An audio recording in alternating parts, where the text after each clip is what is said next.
जोरदार टाळ्या. वाह. चला जाऊया पुढील कार्यक्रमात. म्हणून जाऊया त्या अंबाबाईला भेटायला. एक सवाशीन हाजरून त्या अंबाबाईला होती.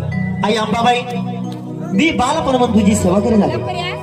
माझ्या सेवेला काहीतरी मी आवडू दे. दरवाजा लावून घे परत. म्हणून जे सवाशी मनापासून 9 दिवसाचा नवरात्र, दर महिन्याच्या पौर्णिमा ए साई त्याच्या बरोबर मोबाईल बंद करून